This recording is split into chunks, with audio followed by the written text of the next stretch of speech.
nostra nazione, sei il Signore di questa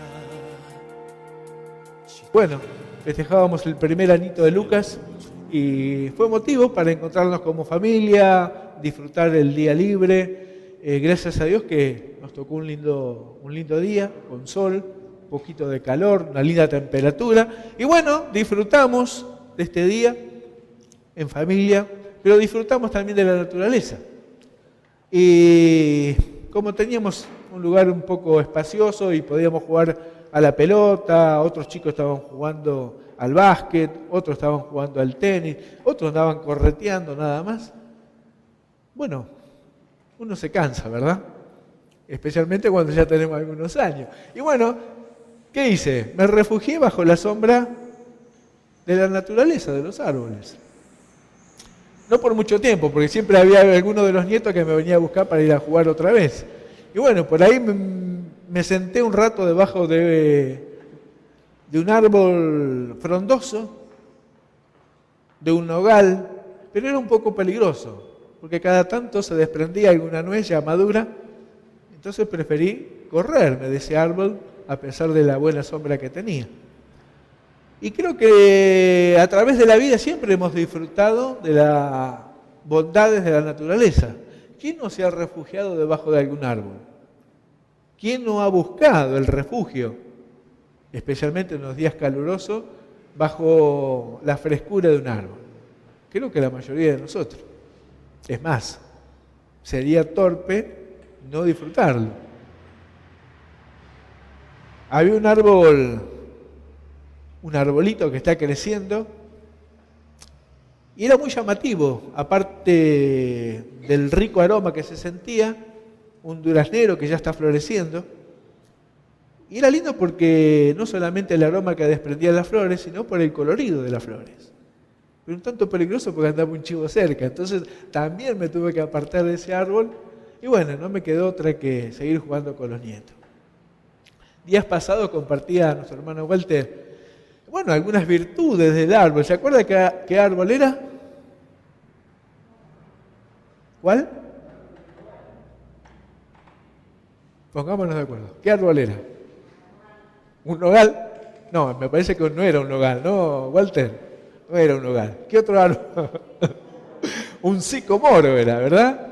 Bueno, en esta oportunidad, Walter con toda esa agilidad nos demostraba cómo subía y bajaba con facilidad. Bueno, quédese tranquilo, ni yo me voy a subir a ningún árbol, ni le voy a pedir que usted lo haga.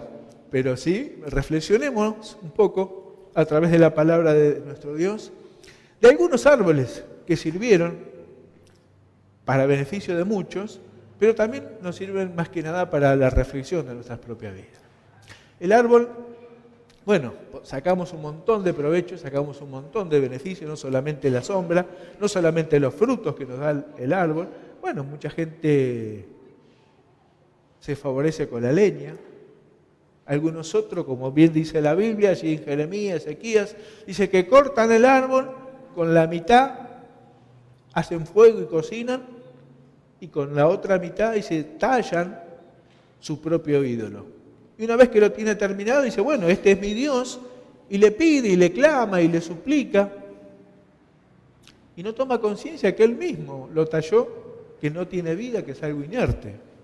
Pero muchas veces, a través de toda la historia, los árboles nos han ayudado. En esta noche, quiera Dios que también nos ayude para la misma reflexión. Decía de que no es nada nuevo el árbol. Con la ayuda de algunos audiovisuales vamos a avanzar un poquito. Decía que no es nada nuevo que saquemos provecho del árbol. Los sirios, los babilónicos, los egipcios, ¿sí? Tomaban parte, como decía recién, para su uso personal, y muchas veces hasta lo han adorado, al árbol en sí, no solamente la talla, sino al árbol como árbol. Y de ahí que se desprende el árbol de la vida, y a través de toda la historia lo han adorado.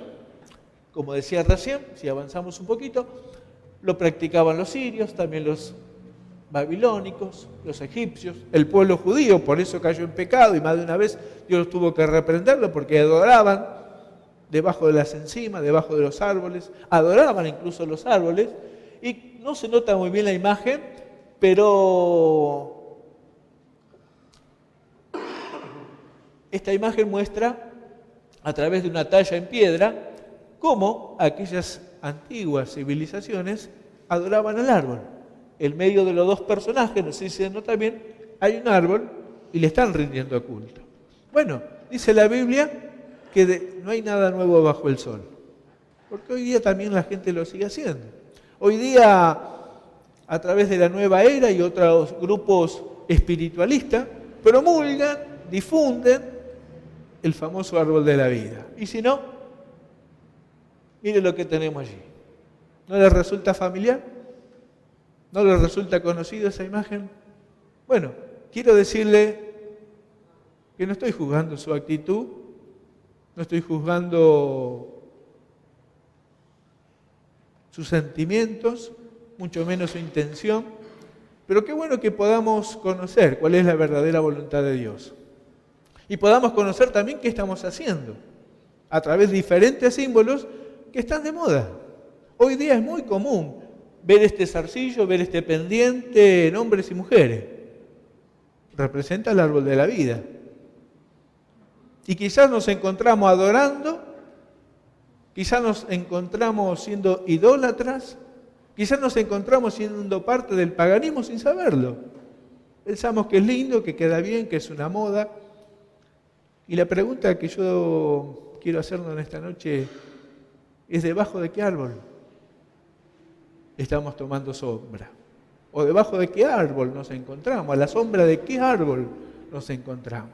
Bueno, déjeme rápidamente compartir con usted que a través de la Biblia ha habido diferentes árboles que sirvieron, algunos para bien y otros, como decía hace un momento, de tropiezo. Uno de ellos fue el árbol de la tentación, uno de los más conocidos, ¿verdad? Y el libro de Génesis, ¿qué nos dice? Nos dice que el árbol era bueno, el árbol era atractivo, el árbol era codiciable, era deseable. Por eso dice que la mujer Eva extendió su mano, tomó del fruto y lo comió. Y no contenta con esto, dice que fue y lo compartió también ¿con quién? Con su esposo. Ahora uno puede decir, ¿qué tiene de malo? Bueno, si leemos todo el contexto bíblico, nos damos cuenta que sí tuvo mucho de malo. Primeramente, porque nos apartó de la voluntad de Dios. Había miles de árboles en el huerto de Edén y también estaba la prohibición de que ese único árbol no se podía tocar, no se podía comer. ¿Qué hizo el ser humano? ¿Qué hizo el hombre y la mujer? Desobedecieron.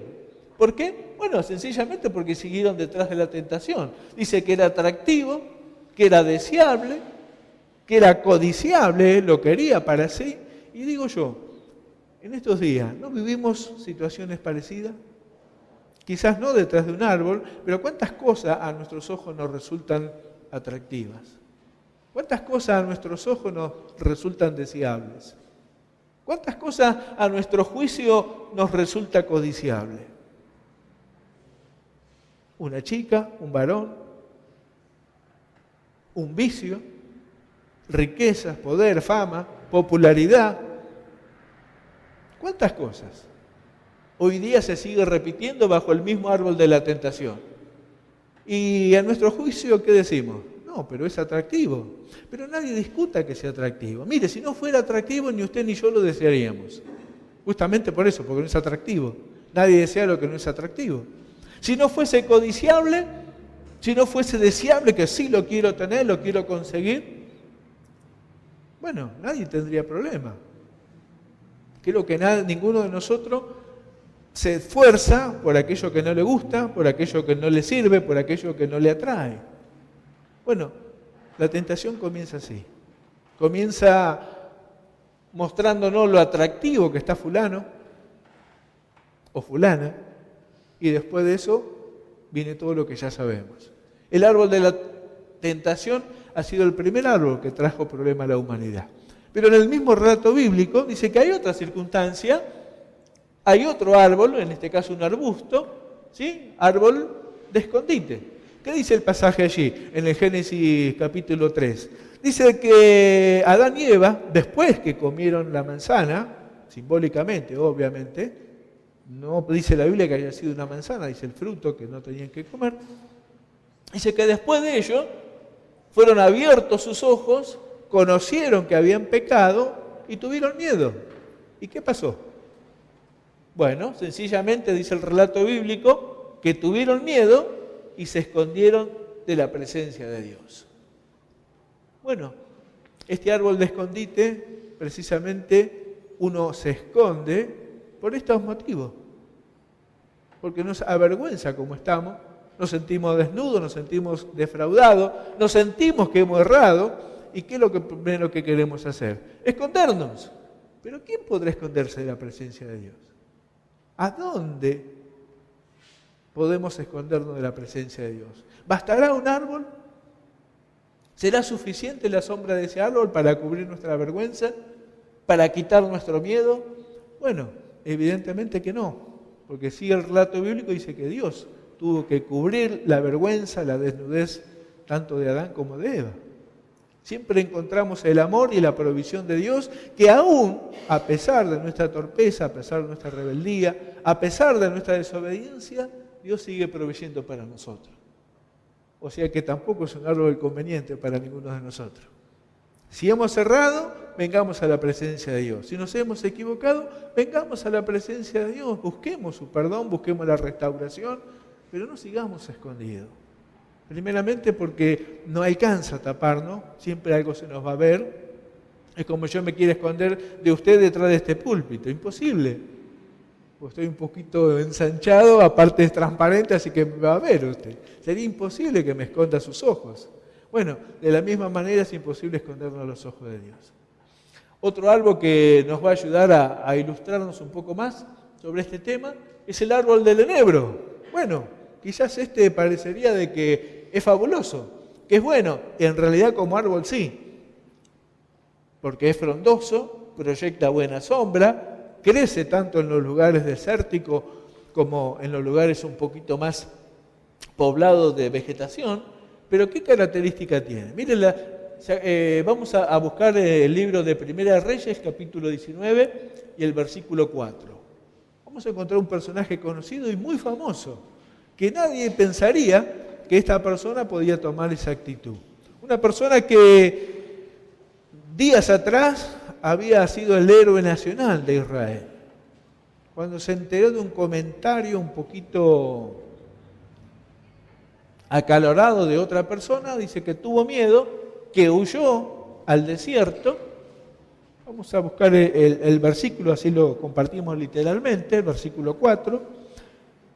Este personaje que le hablo es Elías, aquel que hizo que invocando la presencia del Señor hizo que no él, sino Dios, ¿verdad? Pero Elías fue el instrumento por el cual descendió fuego del cielo y consumió el holocausto, y dice que él mismo tomó como víctimas a 400 sacerdotes de los Baales. Bueno, este mismo varón vigoroso, esforzado, valiente, cuando se enteró de un comentario de Jezabel, la esposa del rey de ese momento, versículo 4 dice que se fue por el desierto un día de camino y vino y se sentó debajo de un enebro. Y deseando morirse dijo: basta ya, oh Jehová, quítame la vida, pues no soy yo mejor que mis padres.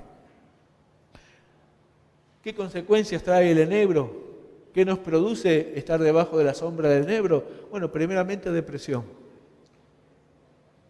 Quizás la sombra nos parece tentadora, pero dice el relato bíblico que este profeta, que este varón de Dios, se sentó debajo de un enebro y se echó a morir. Deseaba morirse.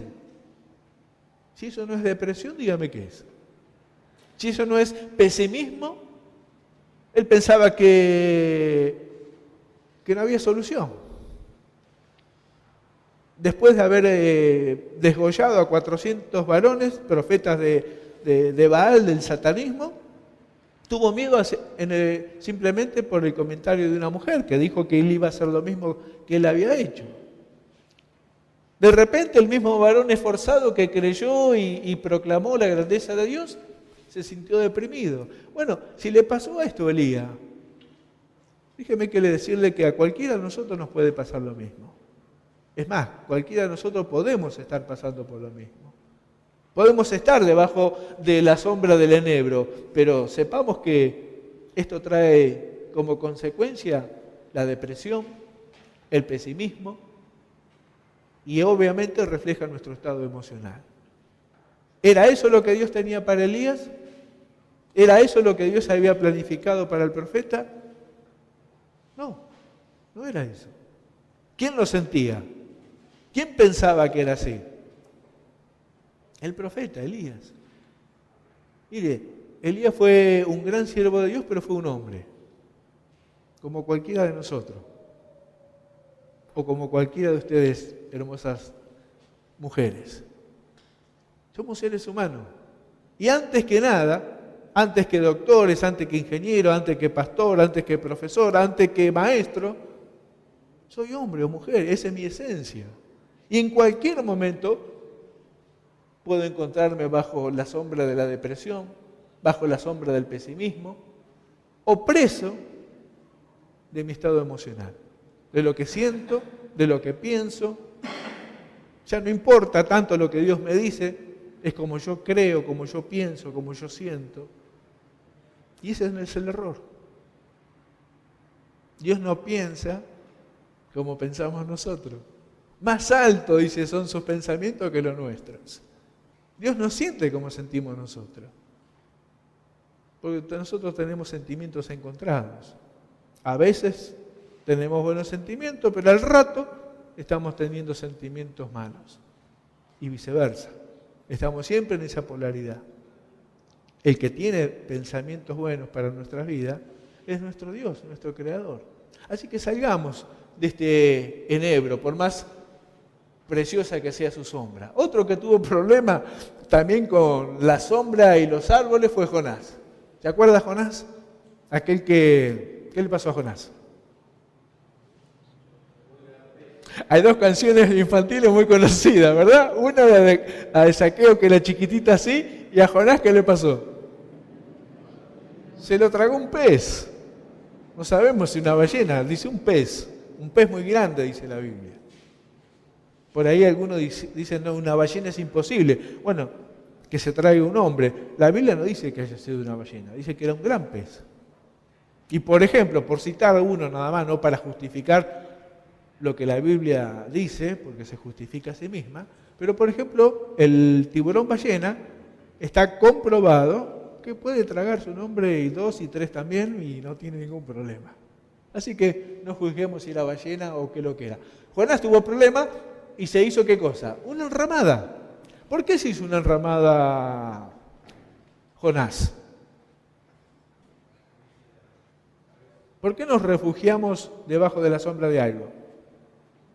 Porque hace calor. Si no hiciese calor, no necesitaba refugiarse bajo la sombra de una enramada. Y Jonás, en el capítulo 4, el verso 5, dice que después que hubo predicado a Nínive que se arrepienta, dice que enojado, perturbado él, se alejó de la ciudad, se fue al desierto, y obviamente como en todo desierto hace calor, en todo desierto de aquella zona el sol pica muy fuerte, bueno, necesitó hacerse una enramada para poderse proteger. Pero la enramada no deja de ser algo precario, no deja de ser algo insuficiente, no cubre nuestra necesidad real.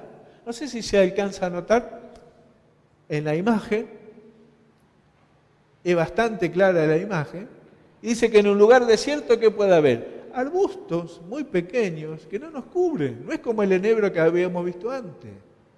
Bueno, muchas veces nosotros hacemos como Jonás. Nos fabricamos nuestra propia enramada. Buscamos de manera precaria, buscamos con nuestro esfuerzo cubrir nuestras insuficiencias, cubrir nuestras necesidades reales con enramadas. Le podemos poner el nombre que usted quiera a esa enramada. Le cambiamos de nombre, si quiere le ponemos profesión, si quiere le ponemos un 0 kilómetro. cosas que nosotros tratamos de hacer para estar felices, para estar contentos, para estar mejor. Y no nos damos cuenta que no nos sirven de nada porque es algo precario, no alcanza a cubrir nuestra necesidad real, que es la necesidad espiritual que tenemos. Y seguimos enojados, como estaba Jonás, enojado mal. Y dice en el versículo siguiente, en el versículo 6, que ya cambia un poco la situación y vemos que más allá del esfuerzo humano, que siempre es insuficiente para nosotros, dice que Dios en su misericordia, ¿qué hizo? Proveyó a Jonás de una calabacera que le brindó realmente una sombra agradable, lo refrescaba. Y no solamente eso, sino dice que lo cubría totalmente y Jonás obviamente disfrutaba del abrigo de esa sombra.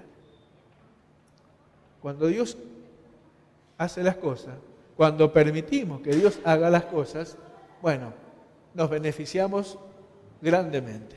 Porque ya no es el esfuerzo nuestro, ya no es algo insuficiente, es algo abundante porque es provisto por la mano de Dios, es sin el esfuerzo nuestro porque no depende de nuestra capacidad. Dice la Biblia que Dios nos da abundantemente para que sobreabunde su gracia y su misericordia. Pero también dice el pasaje que sirvió la calabacera para que Jonás reflexione. Porque como creció esa calabacera en un instante, sigue el relato y dice, bueno, que de la misma manera se secó. Y otra vez se enojó Jonás. ¿Y qué le dice Dios? Dice, bueno, dice, si vos te enojás por una calabacera en la cual no trabajaste, en la cual no tuviste que esforzarte para que crezca, dice, ¿no tendré yo misericordia de ese pueblo Nínive? Necesitamos reflexionar, que hay mucha gente en necesidades. Necesitamos reflexionar que nuestro esfuerzo no sirve para nada, no alcanza. El que se esfuerza, ¿cómo termina? Esforzado o cansado, ¿verdad? No estoy haciendo apología a la vagancia, no estoy diciendo que hay que estar todo el día panza arriba. Estoy diciendo que hagamos lo que está al alcance de nuestra mano. Lo demás dejémoselo a Dios, para que Él haga conforme a sus propósitos y conforme a su voluntad. Para que disfrutemos de la abundancia de la sombra, pero también del fruto que Dios provee. En este caso sirvió para que Jonás, el profeta, reflexione sobre la misericordia de Dios que quería hacer con ese pueblo idólatra. En nuestro caso, ¿qué buscará Dios que reflexionemos? ¿Qué estará esperando Dios que yo, Omar, Juan, Alberto, María, Teresa, Josefina, esté pensando? Y pueda darse cuenta que por más que se siga esforzando, no va a ser fructífero, no va a llegar a buen término. ¿Qué mejor dejar en manos del Señor? Nuestro futuro, nuestros anhelos, nuestras necesidades y nuestros deseos. Cambia un poquito la imagen de los árboles, ya no es tan negativa, comenzamos a ver lo positivo de la creación. Y qué bueno el árbol de la obediencia. ¿Cómo se refleja? ¿Alguien conoce el árbol de la obediencia? No, ¿verdad? Yo tampoco, nunca lo vi. Pero la Biblia sí habla, la Biblia sí. Y la Biblia en Proverbios 3:18 habla un poquito sobre las características de este árbol, porque no es que lo inventé, no es que se me ocurrió a mí, está en la Biblia. Dice el versículo 18, dice, en el contexto, viene hablando de la obediencia y la sabiduría. O sea que el árbol de la obediencia da frutos de ganancia, de paz y de bienaventuranza.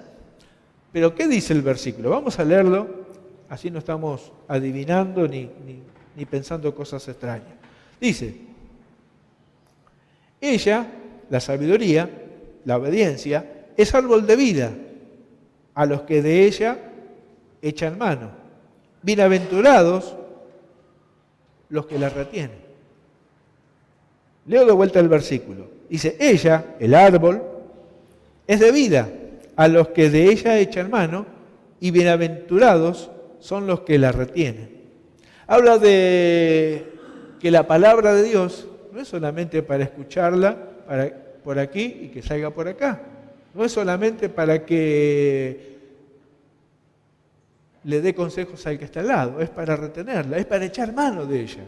Así como equivocadamente la mujer echó mano de ese fruto prohibido, qué mejor que echemos mano nosotros de la obediencia. Qué mejor que nosotros echemos mano de la sabiduría. Obviamente la sabiduría de Dios, no la nuestra. Porque por la sabiduría nuestra estamos como estamos. Pero si dejamos que Dios nos dé verdaderamente sabiduría y nos enseñe, bueno, nuestra vida puede ser muy diferente. Decía el versículo 18 que los frutos tienen ganancia para nuestra vida, son frutos de paz y de bienaventuranza. Obviamente, como muestra la imagen, si nosotros retenemos. Hay un muchacho, un joven, disfrutando de la sombra de un árbol, pero meditando en la palabra de Dios.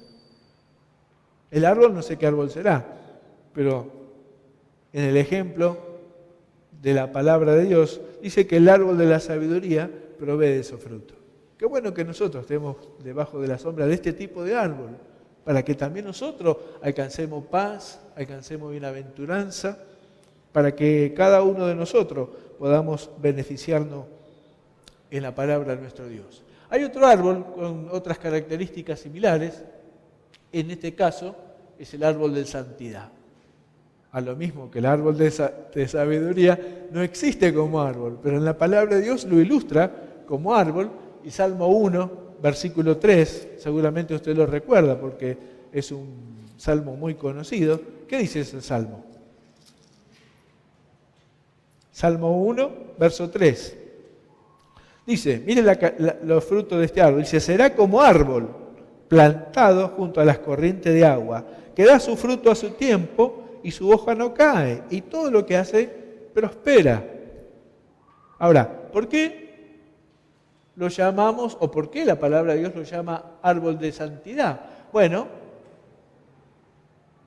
versículo 1 dice, bienaventurado el varón que no anduvo en consejo de malos, ni anduvo en camino de pecadores, ni en silla de escarnecedores se ha sentado, sino que en la ley de Jehová está su delicia, en su ley medita día y noche. Y entonces agrega, será como árbol plantado junto a las corrientes de aguas, que da su fruto a su tiempo, su hoja no cae, y todo lo que hace prospera. ¿No quiere ser prosperado usted? ¿No quiere vivir en abundancia? ¿No quiere retener ese fruto? ¿No quiere tener el beneficio de estar plantado cerca de un regadío? Bueno, acerquémonos confiadamente al Señor. ¿De qué manera? En justicia. Dice, bienaventurado la persona que no anduvo en consejo de malos. ¿Y lo contrario a malo qué es? Bueno, entonces vivamos en bondad, vivamos en justicia como Dios espera de cada uno de nosotros, para que nuestra vida tenga esta característica, para que podamos estar bajo la sombra del árbol de justicia. Obviamente, la imagen por sí misma no es una imagen sagrada, es un árbol más, pero bueno, creo que esos rayos que deja proyectarse entre la rama nos hablan de esa calidad de luz, obviamente del sol en este caso. Pero ¿qué tal si nosotros dejamos que la luz de Dios atraviese nuestra vida?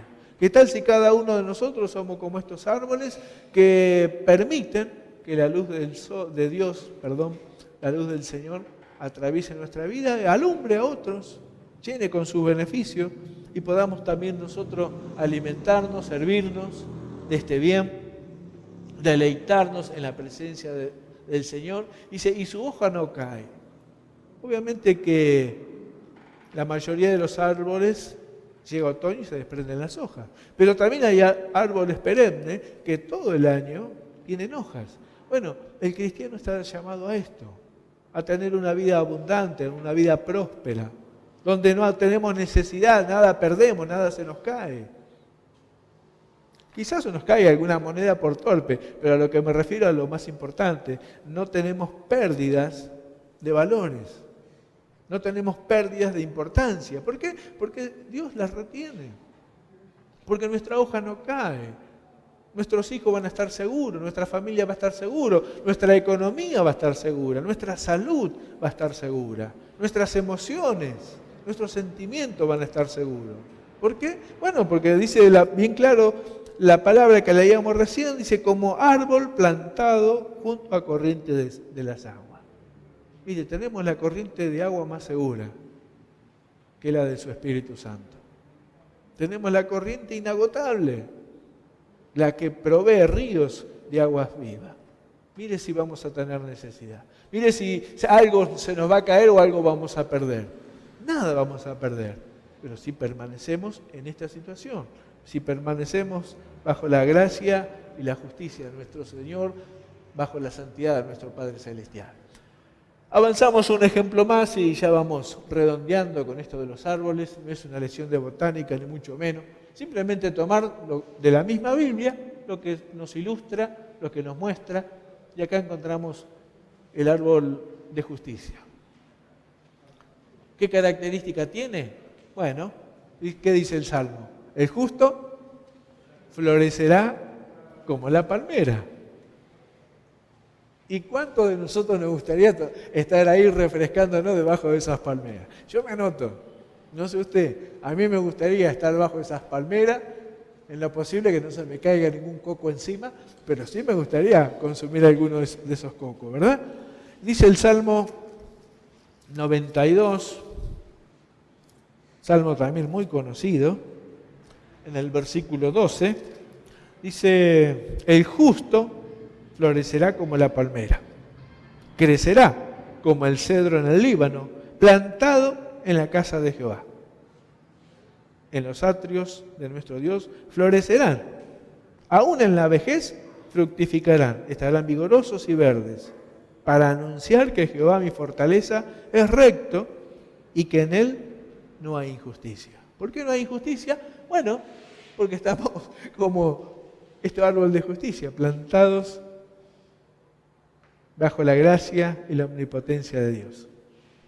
El justo florecerá como la palmera. Para Israel es un símbolo muy importante de la palmera. Como árbol sí tiene sus características.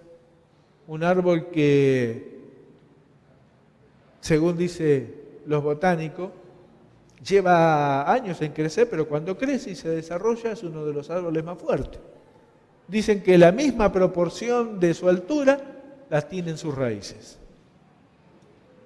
Mire qué importante. Cuando a veces conocemos, como en el caso del zapallo, usted tira la semilla del zapallo y le cuesta algún trabajo para que crezca. A ver los zapalleros. No, ¿verdad? Uno tira la semilla y brota sola. A veces se van por la alcantarilla, por el desagüe y donde encontró un huequito se estacionó la semilla y brota. Y sale enseguida, crece enseguida el zapallo. ¿Usted sabe cuánto tiempo le lleva a crecer una palmera? Unos cuantos años. No crece tan rápido como el zapallo. Así que no seamos zapallos, no crezcamos tan rápidamente. Tomémonos el tiempo necesario para echar buenas raíces. Usted seguramente vio películas, documentales, donde las palmeras, el viento las lleva para un lado y para el otro. ¿Por qué no se caen? ¿Por qué no se desarraigan? Bueno, porque tienen buenas raíces. ¿Vio los zapallos? O la planta del zapallo cuando hay un poco de viento. Pasa el gato y la destruye, ¿verdad? No tiene fortaleza, no tiene consistencia, mucho menos tiene raíces porque crece al ras de la tierra. Bueno, Dios nos dio libertad para elegir cómo queremos crecer, como zapallos o como palmera, como cedro del Líbano. Es una elección que tenemos cada uno de nosotros. Quiera Dios que tengamos la sabiduría para saber elegir qué tipo de planta queremos ser. Bien, avanzamos en la siguiente, por favor. Y finalmente, aquí estamos bajo el verdadero árbol de la vida. No como ese que le venden por ahí en los puestos artesanales, sea de plata, sea de lata o sea de oro. El árbol de la vida hay uno solo. El árbol de la vida no es precisamente el que muchas veces se lleva colgado. Eso es un simbolismo pagano y se acerca mucho a la idolatría. El verdadero árbol de la vida lo encontramos en el libro de Apocalipsis, en el capítulo 2 y en el versículo 7. Y dice la palabra de nuestro Dios en este pasaje, dice, el que tiene oído, oiga lo que el Espíritu dice a la iglesia. ¿A quién le habla el Espíritu? A la iglesia. ¿Quién es el que debe tener oído atento? La iglesia. ¿Qué dice el Señor a la iglesia? El que venciere, le daré de comer del árbol de la vida, el cual está en medio del paraíso de Dios. Lo leo otra vez. Dice, el que tiene oído, oiga lo que el Espíritu dice a la iglesia. Al que venciere, le daré de comer del árbol de la vida, el cual está en medio del paraíso de Dios. ¿Quiere disfrutar de este fruto? Estemos atentos. ¿Quiere que podamos disfrutar de la gracia, de la presencia, del consejo, de la presencia misma de Dios? Bueno, prestemos atención. Dios nos habla de diferentes formas. Dios nos habla constantemente. Bueno, qué mejor que estemos bajo el árbol de la vida, disfrutando del consejo de Dios, disfrutando de la palabra de Dios, disfrutando de lo que Dios tiene para cada uno de nosotros. El único árbol de la vida es nuestro Señor. Fuera de Él nada tenemos. Lo otro, como decía antes, es un invento de hombres nada más. Que podamos llevar en nuestras vidas la gracia de Dios, que podamos nosotros meditar en este tiempo, bueno, ¿cómo está mi vida? ¿A la sombra de qué árbol estoy? ¿Estaré debajo de un enebro, con pesimismo, con desganez, con incredulidad, con rebeldía, como lo estaba el profeta? ¿Estaré como Jonás, con ramitas y luchando sin poder cubrirme? ¿Estaré como Adán y Eva, desnudo, descubiertos, escondidos tras los matorrales? ¿Cómo estaré? Quizás no sea la mejor posición la nuestra, quizás no sea el mejor escondite, pero el Evangelio es buena noticia. ¿Por qué? Porque no importa cómo estoy, porque Dios quiere hacer algo nuevo en dónde estoy y cómo estoy. Si no, no sería buena noticia.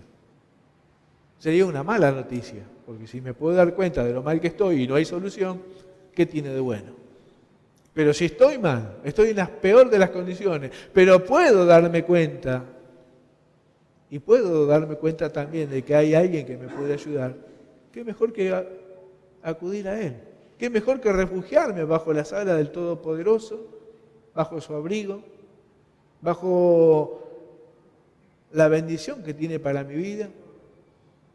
Y disfrutar de ese fruto tan especial, el fruto de la vida. Qué bueno que cada uno de nosotros podamos darnos cuenta en qué lugar estoy, en qué árbol estoy, debajo de qué árbol estoy.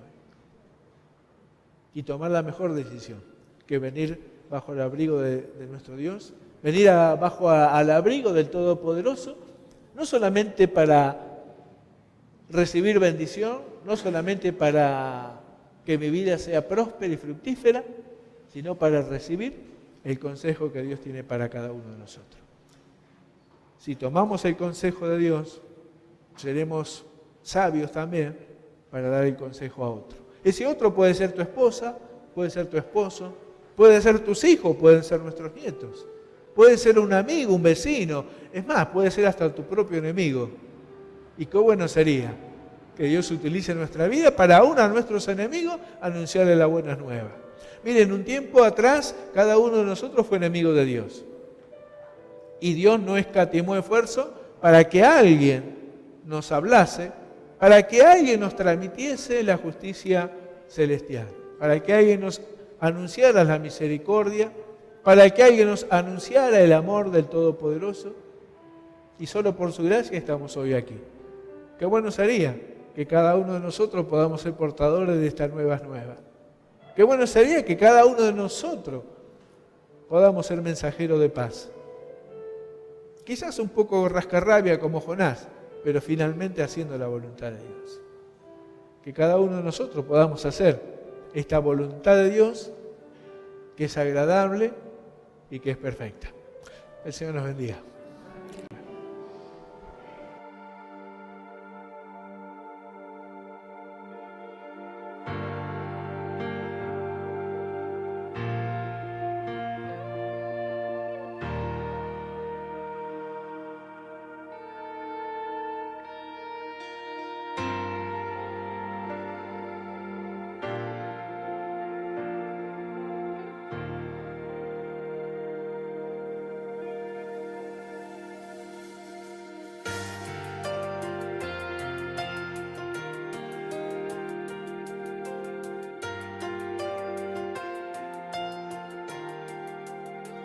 Tu sei re della terra, della nostra nazione, sei il Signore di questa città, sei la luce nel